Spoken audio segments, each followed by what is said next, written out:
So I'm Jane. I grew up here and I'm responsible for our family farm here.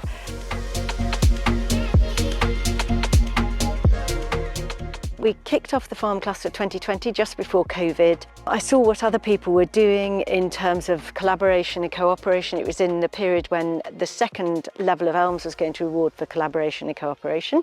And I realised we were doing everything they asked, but we actually didn't have the governance in place, we didn't have the evidence, we didn't have the logos, and so all we tried to do was formalise what we were already doing in the first place. NEIRF has been fantastic for us because it's enabled us as small upland farms to have access to fantastic advisors. Without the funding, we wouldn't have had that kind of access or been enabled to do as much learning as we have done.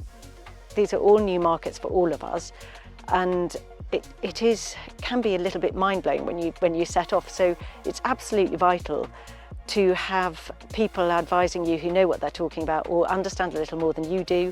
And also it's great to look at what other people are doing.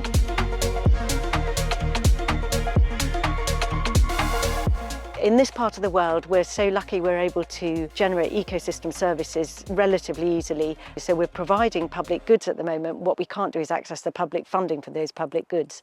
And this NEIRF project, I hope, will enable us to be able to collaborating together, working together to give ourselves a platform from which we can trade and sell the ecosystem services we're already creating. And you talked about getting access to those services that the farmers probably wouldn't have been able to do without the support of NEIRF. Can you tell us a bit more about what those have been? We'd already done our baselining prior to this project, but what we've done is we've really fine-tuned that baselining and looked at specific markets that are ready to operate at the moment. We've worked with land agents, local land agents, and I think the key thing here is building up that trust so that those land agents can sit with the farmers and really look at their businesses and establish what ecosystem services they can capitalise on without altering their current business models.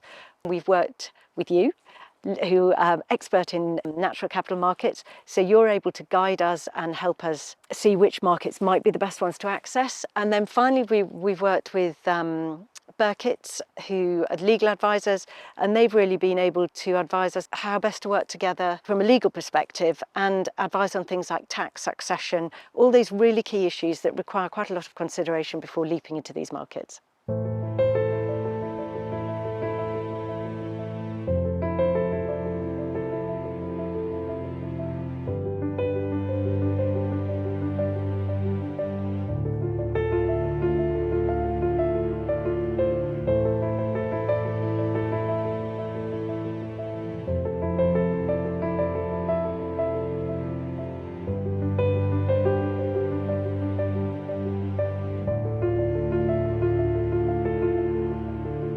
So Steve, from your perspective, why do you think you are so keen to be involved in the NEIRF project? Well, I'm keen to be involved. One reason is it gives the cluster opportunities that it wouldn't get if we were individual farmers on our own. And the interesting thing to me is the fact that although as businesses we all mightn't want to go down that road, it gives everybody an individual chance to decide what they want to do. And without it, we wouldn't have been in this position to be where we're at the present moment. I find it quite exciting, really.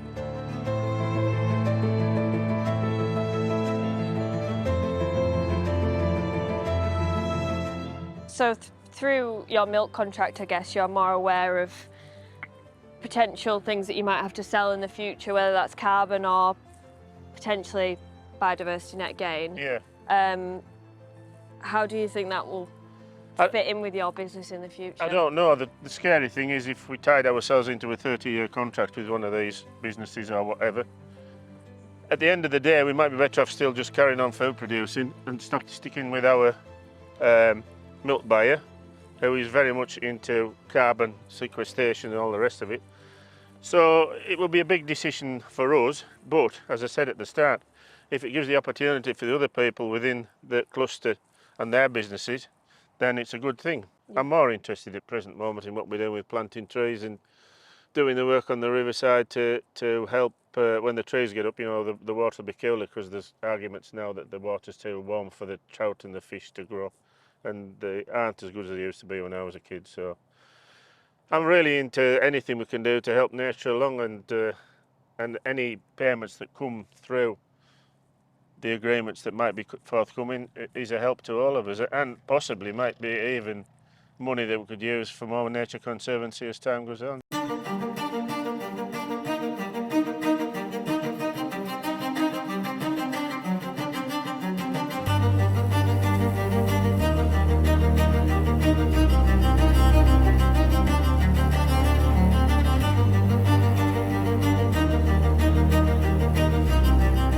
So, Mark Kerr, family farm, third generation farming here at Bowersdale. Sheep and beef upland hill unit, running 700 sheep, 200 head of cattle, and quite extensive environment schemes, which we've been in for nearly best part of 20 years now. Why did you want to be involved in the NEIRF project?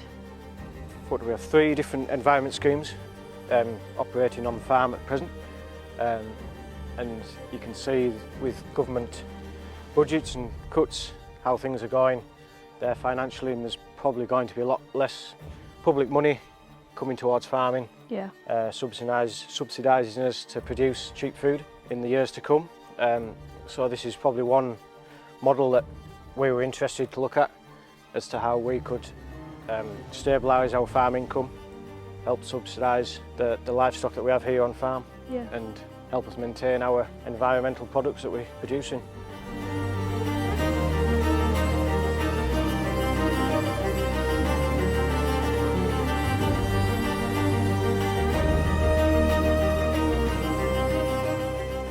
Yes, we've got Bowersdale Beck here that runs right through the middle of the farm, almost sort of splitting it in two. It's something that we don't get paid for at the minute within any stewardship schemes. Obviously it flows down into the River Lune, which goes Lancaster-Morecambe. So it's a big flood risk further down the valley. You know, there's options there to look at that to mitigate the flood risk. Sort of fenced nearly all of it off and planted a few trees, which will help sort of slow the flow, sort of keep the water clean, keep livestock out of the water. Yeah. But we haven't really done a huge amount for slowing the flow. That's another option.